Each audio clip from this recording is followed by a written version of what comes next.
En fait, les gens se sont toujours intéressés à la météo. La météo, c'est le temps qu'il fait maintenant ici. Le climat, c'est plus compliqué. Le climat, c'est une moyenne des températures, des précipitations qui ont été observées à un endroit donné ou plus globalement sur un continent ou sur une région ou sur la planète au complet.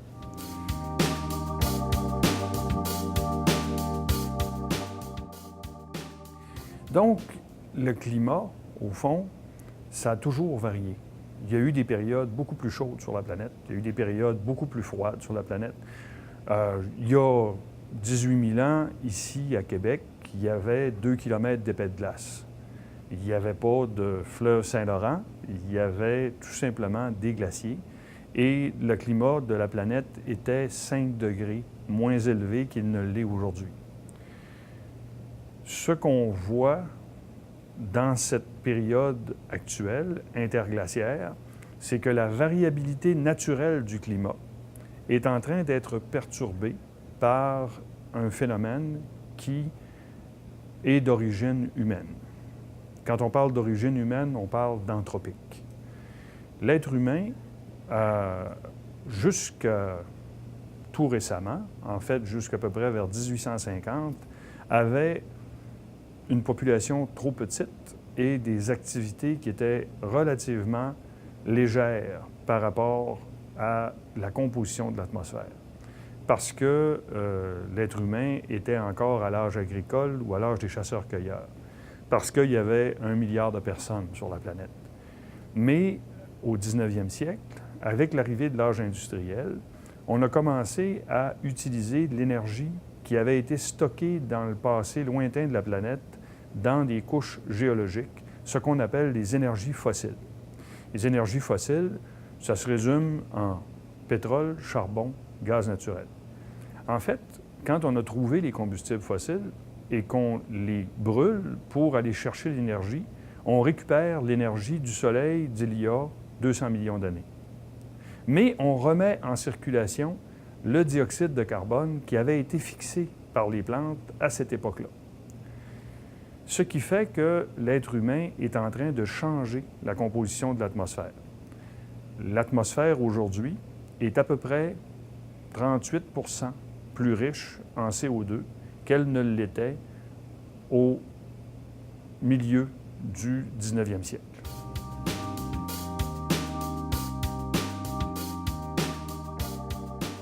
Ces gaz-là sont dans l'atmosphère comme des couvertures qu'on met sur un lit.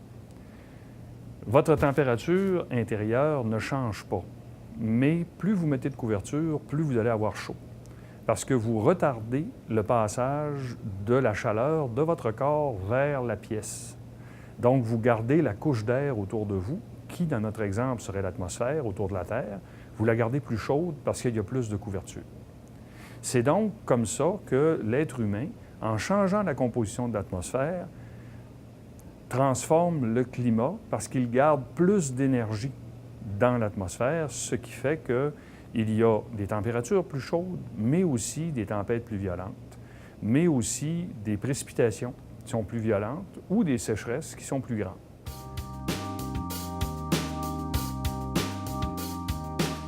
Alors, les scientifiques nous ont dit, si ça continue, le climat planétaire va augmenter de plus de 2 degrés Celsius au 21e siècle.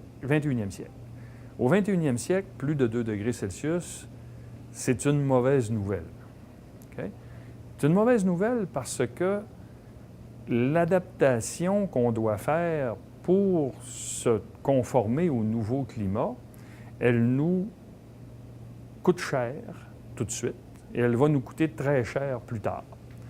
Peut-être pas au Québec, où on est chanceux, on est un pays froid qui a des hivers maintenant moins froids. Mais dans d'autres pays, surtout dans les pays qui sont déjà en désertification, plus de chaleur veut dire moins d'eau.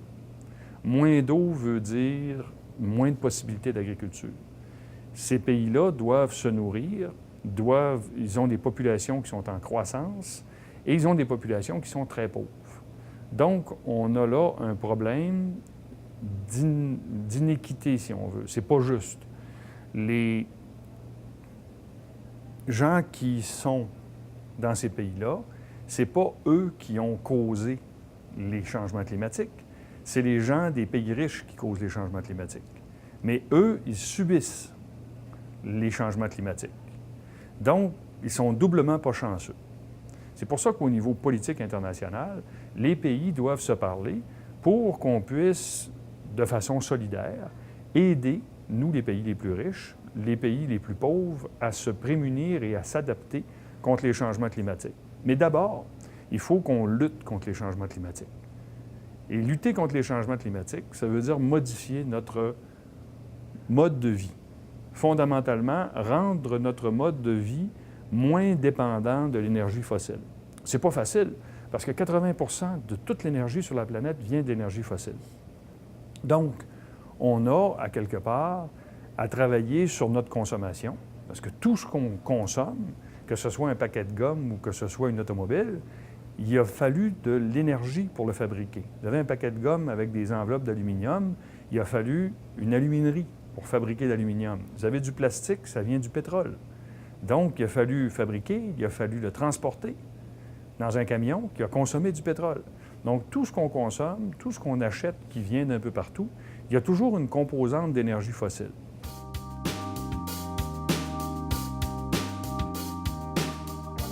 Les changements climatiques, c'est un facteur dans lequel on a un certain contrôle. On a le contrôle sur la vitesse à laquelle ils vont se produire. On a le contrôle jusqu'à un certain point sur l'injustice qui va frapper les gens plus pauvres et qui va frapper aussi beaucoup plus nos enfants et nos petits-enfants que nous-mêmes. Moi, je me sens très responsable parce que je suis grand-papa. Puis je suis grand-papa d'une fille qui a 4 ans et demi, puis grand-papa d'une fille qui va avoir 2 ans. Et ces deux petites filles-là, bien, avec l'espérance de vie qu'on a aujourd'hui, le 21e siècle, c'est leur vie. Il est très possible qu'elles voient leurs arrière-petits-enfants autour d'elles en 2100. Donc, ce n'est pas pour moi que je travaille, c'est pour elles.